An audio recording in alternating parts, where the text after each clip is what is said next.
শিরিক গুনাহ আল্লাহ তাআলা মাফ করে না। সূরা মাইদার মধ্যে আল্লাহ তাআলা বলেন, ওয়া মান ইউশরিক বিল্লাহি ফাকাদ হারামাল্লাহু আলাইহিল জান্নাহ, যে ব্যক্তি আল্লাহর সাথে শিরিক করবে তার জন্য জান্নাত হারাম হয়ে যাবে। বলেন না নাউযুবিল্লাহ। শিরিক করলে তার জন্য জান্নাত হারাম হয়ে যাবে। আরেক আয়াতের মধ্যে আল্লাহ তাআলা বলেন, ইন্নাল্লাহা লা ইয়াগফিরু আন ইউশরাকা বিহি ওয়া ইয়াগফিরু মা দুনা যালিকা লিমান ইয়াশা। নিশ্চয় আল্লাহ তাআলা শিরিক ছাড়া আর যত গুনাহ আছে সমস্ত গুনাহগুলো মাফ করে দিবেন, কিন্তু শিরিক গুনাহ আল্লাহ তাআলা কখনো মাফ করবেন না। শিরিক গুনাহ আল্লাহ তাআলা কখনো মাফ করবেন না। এজন্য শিরিক করা যাবে না। শিরিক না করে যদি আল্লাহর কাছে মাফ চাই, আল্লাহ মাফ করে দিবেন। আল্লাহ বলেন, বান্দা তোমার গুনাহ কত বেশি, লাউ বালাগাত যুনুবুকা আনানাস সামা, ও বান্দা তুমি যদি আসমান সমান আসমানের মতো উচ্চতা, এত উঁচু গুনাহ নিয়ে যদি তুমি আমার কাছে আসো, গফারতু লাকা ওয়ালা উবালি, আমি আল্লাহ তোমার সেই আসমান সমপরিমাণ গুনাহ আমি মাফ করে দিব। যদি বান্দা তুমি পুরা জমিনকে নিয়ে পুরা জমিন গুনাহ দিয়া ভইরা আমার কাছে আসো, আমি আল্লাহ পুরা জমিনের মাগফিরাত নিয়ে তোমাকে আয়েশা মাফ করে দিব। এজন্য আল্লাহর কাছে মাপ চাওয়ার আশা সব সময় থাকতে হবে। আল্লাহর কাছে যদি মাপ চাওয়ার আশা না থাকে, মাপ না চায়, তাহলে তো গুনাহ মাপ হবে না। মানুষ ভালো এবং নেকির কাজে আসতে সমস্যা করে, দেরি করে, আসতে চায় না। গুনাহের কাজ এবং অশ্লীল কাজের দিকে মানুষ ধাবিত হয়ে দৌড়াইয়া যায়। জন্মগতভাবে মানুষ গুনাহের দিকে ধাবিত, গুনাহ প্রবল মানুষের দিল, আর এই দিলের মাধ্যমে মানুষ দীর্ঘ সময় সব সময় প্রায় সময় গুনাহ করতে থাকে।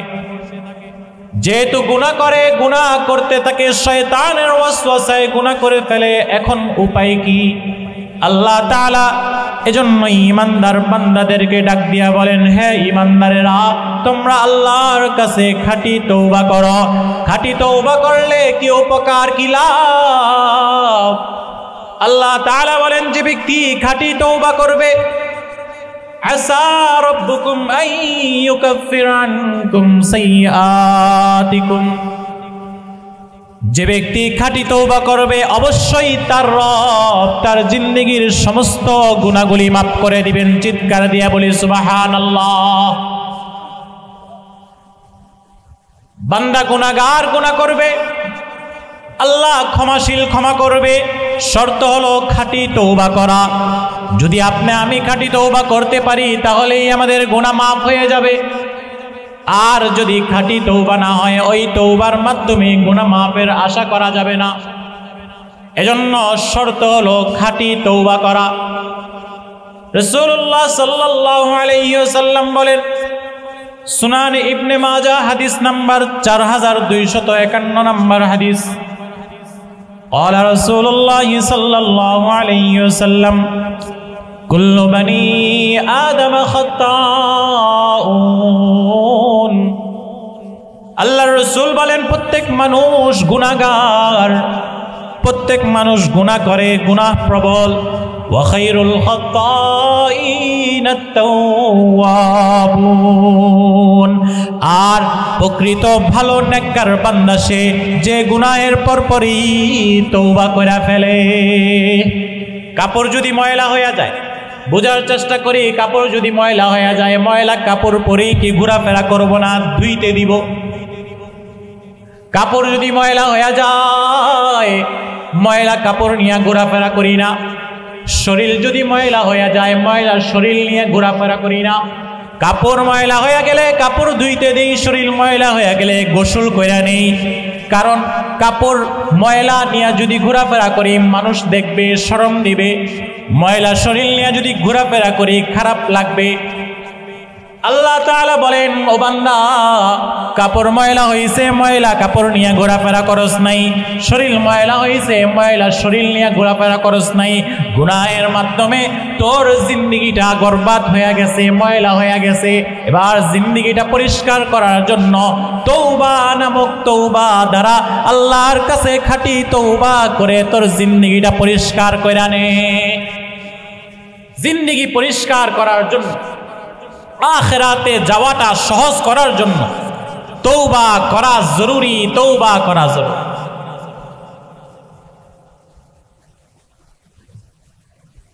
তওবা করতে হবে। তওবা যদি করি গুনাহ থেকে বাঁচা যাবে, আর তওবা যদি না করি গুনাহ মাফ হবে না।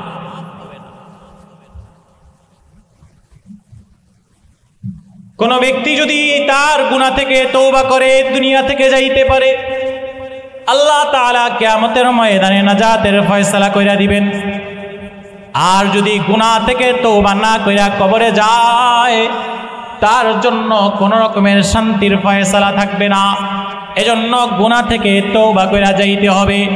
ও মুসলমান ইমানদার, হাঁটতে গেলে, চলতে গেলে, বসতে গেলে, যেখানেই যাই না কেন গুনাহ হয়ে যায়, গুনাহ হয়ে যায়।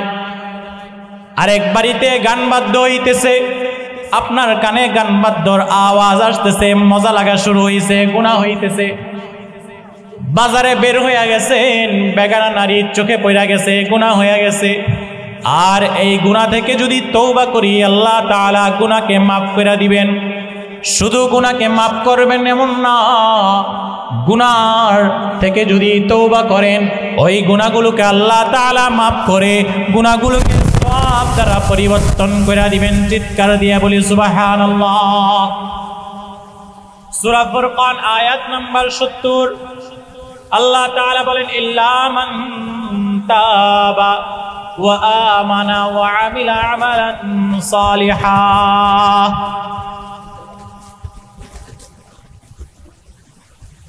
ভলান্টিয়ার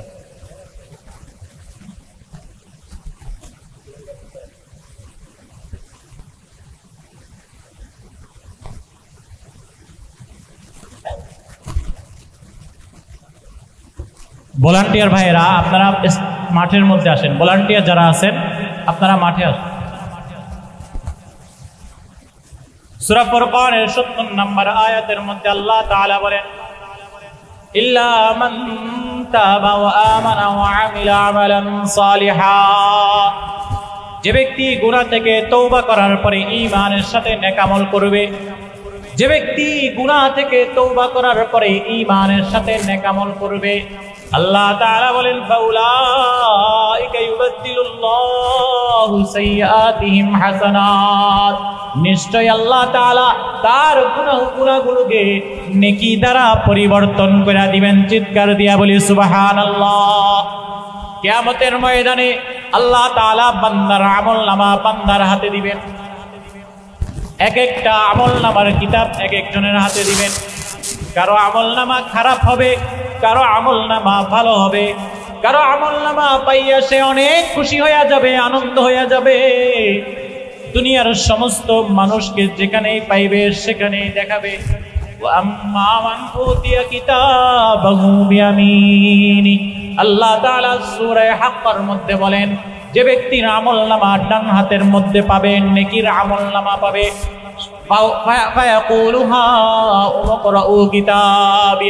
খুবই খুশি হয়ে যাবে।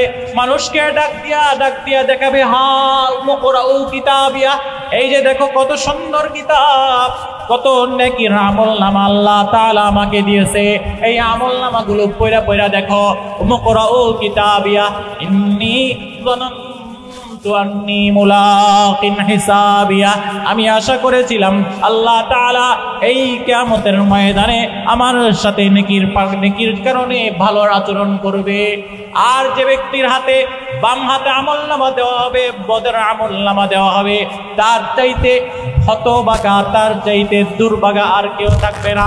আল্লাহ তাআলা বলেন, ফাআম্মা মান উতিয়া কিতাবাহু বিশিমালি, যে ব্যক্তির হাতে, তার বাম হাতে নেক বদের আমলনামা দেওয়া হবে, ওই ব্যক্তি বলবে, ফায়াকুলু ইয়া লাইতানি লাম উতা কিতাবিয়া ওয়া লাম আদরি মা হিসাবিয়া। সে ব্যক্তি বলবে, হায় হায়, যদি আজকে এই কিয়ামতের ময়দান কায়েম না হইতো, যদি আজকে আমার হিসাবে নেওয়া না হইতো, যদি আমার এই হিসাবের কাঠগড়ায় দাঁড় করানো না হইতো, তাহলে তো আজকে এই লাঞ্ছনার শিকার হইতো না। ও মুসলমান, নেকিগুলাকে যদি বাড়াইতে চাই, গুনাহগুলোকে যদি নেকি দ্বারা পরিবর্তন করতে চাই, তাহলে তওবা এবং নেক আমল করা। তওবা করলে গুনাহ মাফ হয়ে যাবে। তওবার পরে যদি নেক আমলের সাথে থাকতে পারি, আল্লাহ তাআলা গুনাহগুলোকে নেকি দ্বারা পরিবর্তন করে দিবেন। বলেন না সুবহানাল্লাহ। কিয়ামতের ময়দানে এক ব্যক্তি তার আমলনামা হাতে পাবে।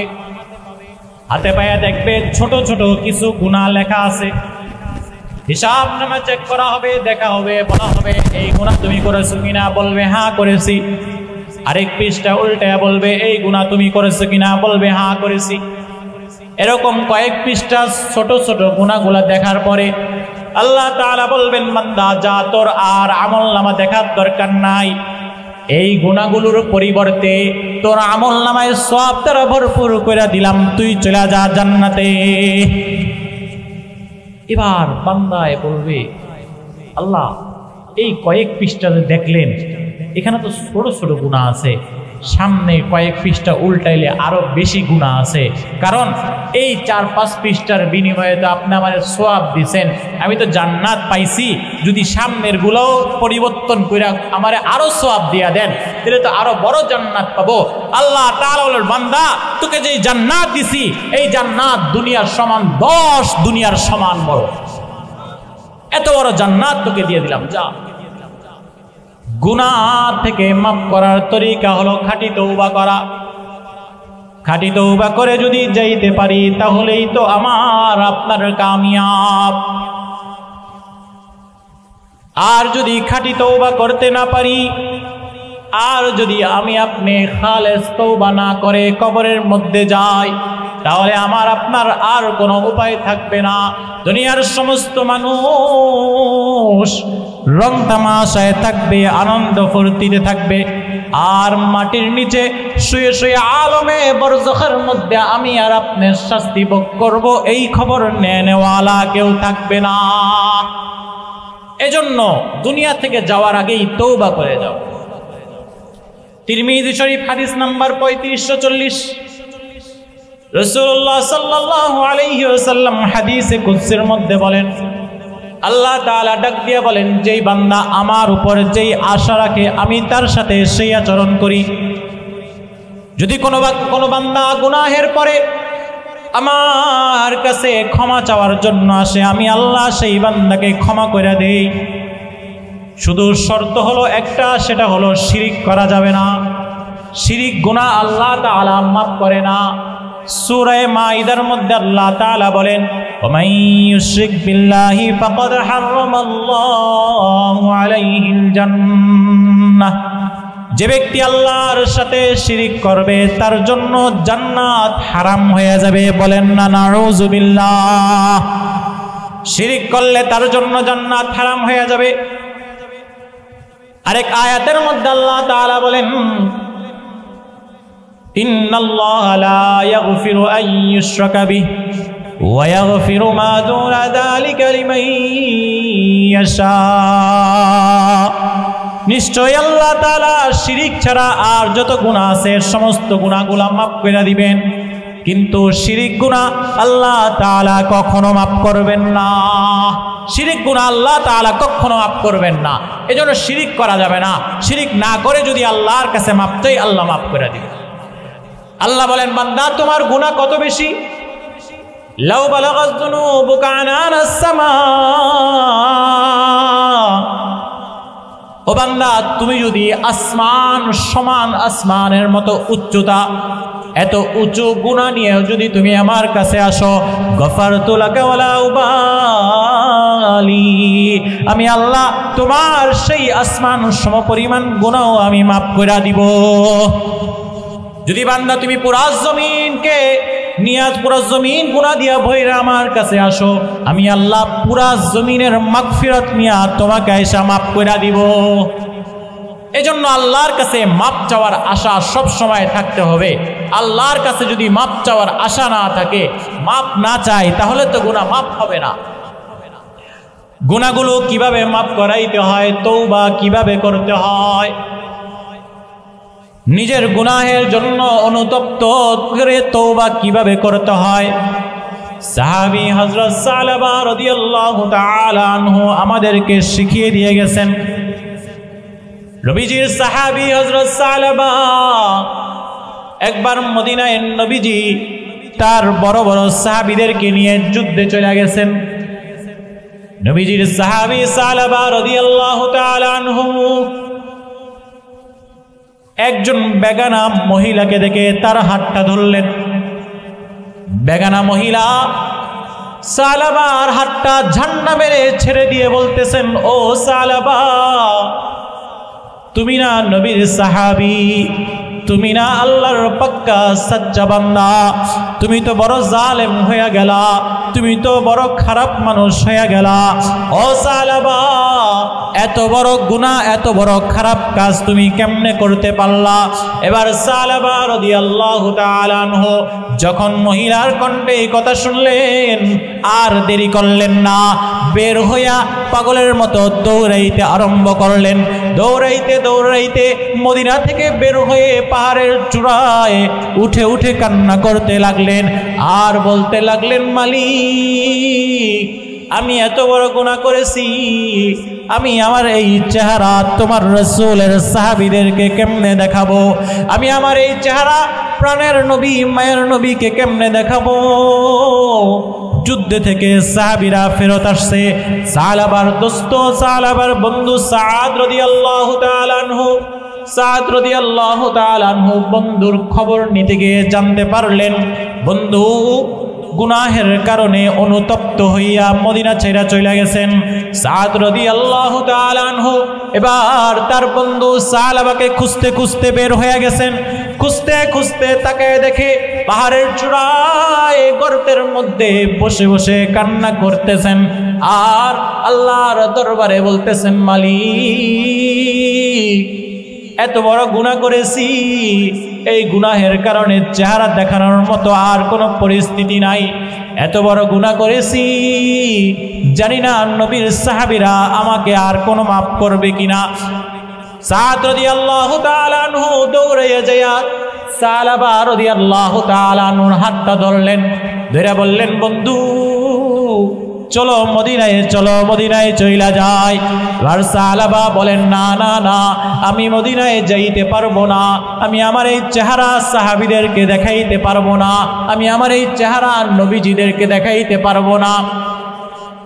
সাদ রাদিয়াল্লাহু তাআলা আনহু, সাদ রাদিয়াল্লাহু তাআলা আনহু বললেন, না, চলো মদিনায় চলো।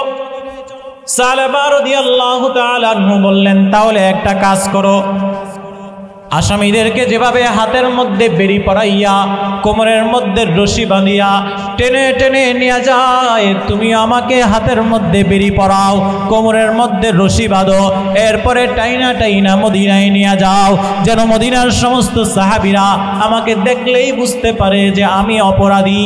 সাদ রাদিয়াল্লাহু তাআলা আনহু সালাবা রাদিয়াল্লাহু তাআলা আনহুকে কোমরের মধ্যে রশি বেঁধে টেনে টেনে নিয়ে গেলেন। মদিনায় যাওয়ার পরে সালাবা বলেন, ও বন্ধু, আমি নবীর কাছে যাইতে পারবো না, আগে আমি আমার ভাই আবু বকর সিদ্দিকের কাছে যাই, যদি আবু বকর সিদ্দিক আমাকে মাফ করার কোনো ব্যবস্থা করে দেয় তাইলেই তো হইয়া গেল। সিদ্দিক আকবর রাদিয়াল্লাহু তাআলা আনহুর ঘরে গেলেন। যাওয়ার পরে সিদ্দিক আকবরকে পূর্ণ ঘটনা শুনাইলেন, পূর্ণ বিবরণ শুনাইলেন। সিদ্দিক আকবর রাদিয়াল্লাহু তাআলা আনহু বলেন, ক্ষমা করা না করা তো আল্লাহর ব্যাপার, তুমি যেই গুনাহ করেছো এই গুনার মাফ করা না করা তো আল্লাহর ব্যাপার, তবে তুমি যত বড় গুনাহ করেছো এত বড় গুনাহ নিয়ে আমার ঘরে থাকতে পারবা না, তুমি আমার ঘর থেকে বের হইয়া যাও। আবু বকরের ঘর থেকে বের হইয়া বললেন ওমরের কাছে নিয়ে যাও। এবার ওমরের দরবারে গেলেন, ওমরের ঘরে যায় একই কথা বললেন। ওমরেও বলেন আমার ঘর থেকে বের হইয়া যাও। এবার বলেন হযরত আলীর কাছে নিয়ে যাও। আলীর কাছে যাওয়ার পরে আলীও বললেন আমার ঘর থেকেও বের হইয়া যাও। এবার বলেন ও সাদ, চাইছিলাম তো নবীজির কাছে যাইব না, চাইছিলাম তো নবীজির সামনে যাইব না, কিন্তু আমি আমার গুনাহ নিয়ে দুনিয়া থেকে যাইতে চাই না, আমি আমার গুনাহ নিয়ে মৃত্যুবরণ করতে চাই না, আমাকে নবীজির দরবারে নিয়ে চলো। নবীজির দরবারে যাওয়ার পরে বারবার বারবার কথাগুলো বলার পরে নবীজি বললেন ও সালাবা, তুমি যেই গুনাহ করেছো এই গুনাহের মাফ করা না করা তো আল্লাহর ব্যাপার, তবে যেই মারাত্মক গুনাহ করেছো এই গুনাহ নিয়ে আমি রাসূলের দরবারে তুমি থাকতে পারবা না, যাও যাও আমার দরবার থেকে বের হইয়া যাও। সালাবা রাদিয়াল্লাহু তাআলা আনহু যখনই নবীর দরবার থেকে বের হইলেন, সালাবার কন্যা মেয়ে দাঁড়ায় দাঁড়ায় সমস্ত ঘটনা দেখছেন। এবার সালাবার মেয়ে ডাক দিয়া বলেন আব্বু, তোমার গুনাহের কারণে নবীজির দরবারেও তোমাকে থাকতে দেয় নাই, আবু বকর ওমর আলীও তার ঘরে জায়গা দেয় নাই, তুমি আজকে থেকে আমার ঘরেও আসবা না, আমিও আমার ঘরে তোমার মতো কুলাঙ্গার গুনাহগারকে জায়গা দিব না, যাও তুমি মদিনা থেকে বের হইয়া যাও। মেয়ের এই কথা শোনার পরে সালাবা রাদিয়াল্লাহু তাআলা আনহু কান্না করতে করতে মদিনা থেকে বের হইয়া গেলেন। একদিন দুই দিন হইয়া যায়, ৩ নাম্বার দিনে জিবরাইল আলাইহিস সালাম নবীজির কাছে আয়েশা বলেন ওগো নবীজি, আপনার সালাবা কই, ওকে আপনি কেন দরবার থেকে বের করে দিলেন? ও তো আল্লাহর পাক্কা সচ্চা বান্দা। আল্লাহ বলেন কোন বান্দা যদি অন্যায় করার পরে আমার কাছে এসে তওবা করে, কোন বান্দা যদি অন্যায় করার পরে আমার কাছে আসে, আমি আল্লাহ ওই বান্দার গুনাহগুলো মাফ না করে থাকতে পারি না। এবার জিব্রাইল বলেন হুজুর নবীজি যান সালাবাকে খুঁজে নিয়ে আসেন। নবীজি মসজিদ নববীর মধ্যে এসে সাহাবীদেরকে ডাক দিয়া বলেন ও সাহাবীরা, তোমরা তাড়াতাড়ি যাও সালাবাকে খুঁজে নিয়ে আসো। এবার আবু বকর সিদ্দিক রাদিয়াল্লাহু তাআলা আনহু দাঁড়াইয়া বললেন ওগো নবীজি, সালাবা তো প্রথম আমার ঘরে আসছিল, আমি তাকে জায়গা দেই নাই, সুতরাং সালাবাকে খুঁজে আনার জন্য আমাকে দায়িত্ব দেন। ওমর দাঁড়ায় বলেন হুজুর, আমিও সালাবাকে ঘরে জায়গা দেই নাই, আমাকেও দায়িত্ব দেন। আলীও দাঁড়ায় বলে হুজুর আমাকেও দায়িত্ব দেন। মুরব্বী সাহাবী সালমান ফারসি রাদিয়াল্লাহু তাআলা আনহু দাঁড়ায় বলেন হুজুর আমাকেও দায়িত্ব দেন। 4 জন সাহাবীকে নবীজি পাঠাইলেন, যাও সালাবাকে নিয়ে আসো। সারাদিন খুঁজতে খুঁজতে মদিনার বাহিরে যাওয়ার পরে একটা রাখাল দলের সাথে সাক্ষাৎ। রাখাল দল ডাক দিয়া রাখাল দলকে দেখার পরে বলতেছেন ও রাখালরা, একজন এমন এমন চেহারার মানুষকে কি তুমি চিনো, তোমরা চিনো? রাখালরা জবাব দেয় না, এমন কোন মানুষকে আমি চিনি না, তবে একজন মানুষকে চিনি, রাতের অন্ধকারে পাহাড়ের চূড়ার উপরে চিল্লায়া চিল্লায়া জাহান্নামের আযাব থেকে এত ভয় পায়, জাহান্নামের আযাব থেকে বাঁচার জন্য কান্না করে, যার কান্নার আওয়াজে আমাদের শিশু বাচ্চারা পর্যন্ত ঘুমাইতে পারে না, যার কান্নার আওয়াজে পশু পাখিরাও পর্যন্ত ঘুমাইতে পারে না, এমন একজন মানুষকে আমরা চিনি।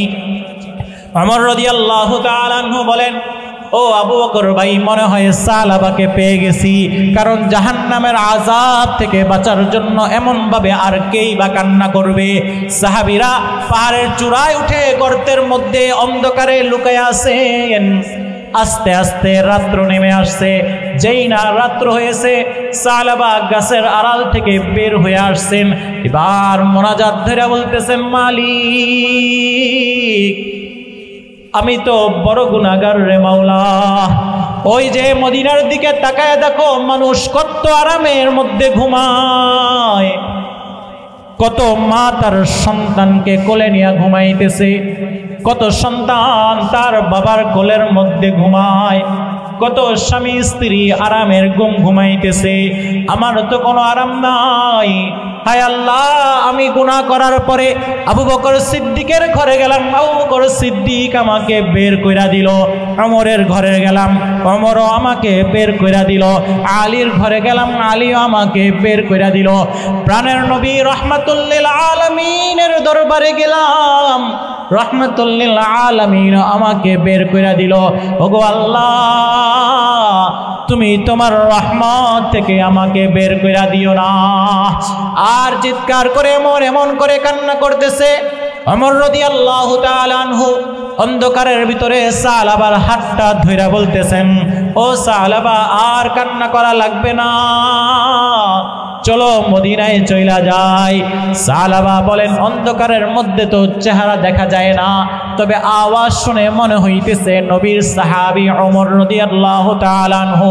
বলে, ওমর ভাই, আমাকে টাইনো না, আমাকে টাইনো না, আমি মদিনায় যাব না। আবু বকর আসছেন ডাক দেওয়ার জন্য, আবু বকরের ডাকেও যায় না।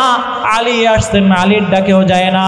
এবার মুরব্বী সাহাবী সালমান ফারসি রাদিয়াল্লাহু তাআলা আনহু এসে বলতেছেন, ও সালাবা, তোমার জন্য নবীর কাছে ওহী নাজিল হয়েছে, নবী হুকুম দিয়েছে তোমাকে নিয়ে যাওয়ার জন্য। যখন নবীর কথা বলা হয়েছে, সালাবা এবার সাহাবীদের সাথে মদিনায় যাওয়ার জন্য রওনা হয়ে গেছেন। ওমর রাদিয়াল্লাহু তাআলা আনহু বলেন, মদিনায় পৌঁছাইতে ফজরের জামাতের সময় হয়ে গেছে। আমরা ফজরের সামনের কাতারের মধ্যে জায়গা পাই নাই, আমরা একেবারে শেষ কাতারে দাঁড়াইছি। আমার সাথে সালাবা রাদিয়াল্লাহু তাআলা আনহু দাঁড়াইছে। সালাবা রাদিয়াল্লাহু তাআলা আনহু দাঁড়ানোর পরে আল্লাহর রাসূল সাল্লাল্লাহু আলাইহি ওয়াসাল্লাম ফজরের নামাজের ইমামতি করতেছেন, আর নামাজের মধ্যে কোরআনের সূরা তাকাসুর তেলাওয়াত করতেছেন। প্রথম আয়াত যখন পড়লেন, আলহাকুমুত তাকাসুর, প্রাচুর্যের প্রতিযোগিতা তোমাদেরকে ভুলিয়ে রেখেছে। দুনিয়ার মোহ মায়া, দুনিয়ার প্রতিযোগিতা, ধন সম্পদের প্রতিযোগিতা, প্রাচুর্যের প্রতিযোগিতা তোমাদেরকে আল্লাহ ভুলিয়ে দিয়েছে। এই আয়াত তেলাওয়াত করার সাথে সাথে হযরত সালাবা এমন জোরে চিৎকার দিছে, পুরা মসজিদ নববী থরথর করে কাঁপা শুরু হয়ে গেছে। নবীজি যখন দ্বিতীয় আয়াত তেলাওয়াত করেছেন, হাত্তা যুরতুমুল মাকাবির, যখন মানুষ কবরে যাবে, কবরে যাওয়ার পরে এই দুনিয়ার সব কিছু শেষ হয়ে যাবে, ধ্বংস হয়ে যাবে, দুনিয়ার ধন সম্পদ ধ্বংস হয়ে যাবে, কোনো কাজে আসবে না, দুনিয়ার বাল বাচ্চা ক্ষমতা সব কিছু ধ্বংস হয়ে যাবে, কোনো কাজে আসবে না।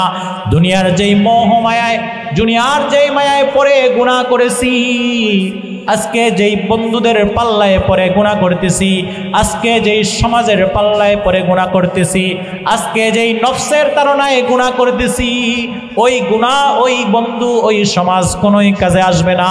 এবার নবীজি যখন দ্বিতীয় আয়াত তেলাওয়াত করলেন, মানুষ যখন কবরে যাবে তার সমস্ত কিছু ধ্বংস হয়ে যাবে। সালাবা রাদিয়াল্লাহু তাআলা আনহু এক চিৎকারের সাথে মাটিতে লুটাইয়া পড়ে গেলেন।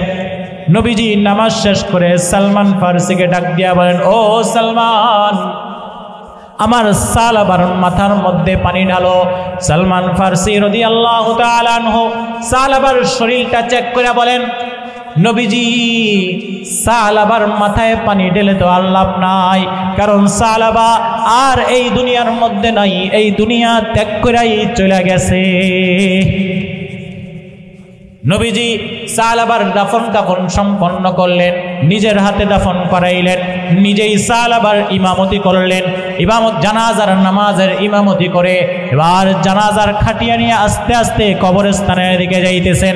নবীজি যাওয়ার সময় পা মোবারক পুরাপুরি রাখেন নাই, বুড়া আঙ্গুলের উপর ভর দিয়ে দিয়ে চলতেছেন। সাহাবীরা দেখলেন নবীজি পুরা পায়ের উপর ভর দিয়া চলে না, বুড়া আঙ্গুলের উপর ভর দিয়া দিয়া চলতেছে। এবার যখন দাফন শেষ হয়ে গেছে, কবর টবর দিয়া আইসা পড়ছে, সাহাবীরা জিজ্ঞাসা করলেন, নবীজি, যখন সালাবার লাশটাকে নিয়ে যাওয়া হইতেছিল, আমরা দেখলাম পুরা পায়ের উপর আপনি ভর দেন নাই, বৃদ্ধাঙ্গুলির উপর ভর দিয়া চলতেছিলেন। নবীজি জবাব দেয়, সালাবা একটা গুনাহের কারণে এত বড় তওবা করেছে, আল্লাহর কাছে তার মর্যাদা বৃদ্ধি হয়ে গেছে। আল্লাহ সালাবার জানাজার জন্য আসমান থেকে এত পরিমাণ ফেরেশতা পাঠাইছে। ফেরেশতাদের ভিড়ের কারণে, তাদের নূরের পাখা বিছানোর কারণে আমি পুরা পা ফালাইয়া হাঁটতে পারি নাই, এজন্যই বৃদ্ধাঙ্গুলি হাঁটতেছিলাম। বলেন না সুবহানাল্লাহ। ও মুসলমান, বুঝাইতে চাইলাম গুনাহ তো হয়েই যাবে, গুনাহ থেকে বাঁচার মতো ক্যাপাসিটি তো আমাদের হাতে নাই। নফসের তাড়নায় পড়ে গুনাহ হয়ে যাবে, শয়তানের ধোঁকায় পড়ে গুনাহ হয়ে যাবে, বন্ধুর কারণে গুনাহ হয়ে যাবে, আত্মীয়র কারণে গুনাহ হয়ে যাবে, সমাজের কারণে গুনাহ হয়ে যাবে। কিন্তু পাক্কা ইমানদার, খালেস ইমানদারের কাজ হলো গুনাহ হয়ে গেছে, এবার আল্লাহর দরবারে ভালো করে গুনাহ থেকে মাপ চায়া নেই, তওবা করে নেই। এই প্রথমেই আয়াত পড়ছিলাম, আল্লাহ তাআলা বলেন, ইয়া আইয়ুহাল্লাযীনা আমানু তুবু ইলাল্লাহি তাওবাতান নাসুহা, হে ঈমানদাররা তোমরা আল্লাহর কাছে খাঁটি তওবা করো। ইবনে মাজার 4250 নম্বর হাদিসের মধ্যে রাসূলুল্লাহ সাল্লাল্লাহু আলাইহি ওয়াসাল্লাম বলেন, আত-তাইবু মিনাজ যামবি কামান লা যামবা লাহ, যে ব্যক্তি গুনাহ থেকে তওবা করবে সে এমন হয়ে যাবে যেন তার কোনো প্রকার গুনাহই নাই। এবার খুবই সংক্ষিপ্তভাবে একটা কথা মুখস্থ করে নেবেন, কোনো ব্যক্তি যদি খাঁটি তওবা করে তার জন্য 4টা পুরস্কার। কয়টা পুরস্কার? খাঁটি তওবা করাওয়ালা ব্যক্তির জন্য 4টা পুরস্কার। 1 নাম্বার, যে ব্যক্তি খাঁটি তওবা করবে সে আল্লাহর বন্ধু হয়ে যাবে। বলেন সুবহানাল্লাহ। তওবার মাধ্যমে বান্দার গুনাহ আল্লাহ মাফ করে দিবে, তওবার মাধ্যমে বান্দাকে আল্লাহ বন্ধু বানায় নেবে। 1 নাম্বার, যে ব্যক্তি তওবা করবে খাঁটি তওবা, সে আল্লাহর বন্ধু হয়ে যাবে। 2 নাম্বার, যে ব্যক্তি খাঁটি তওবা করবে আল্লাহ তার জিন্দেগীর সমস্ত গুনাহগুলো আল্লাহ তাআলা মাফ করে দিবেন।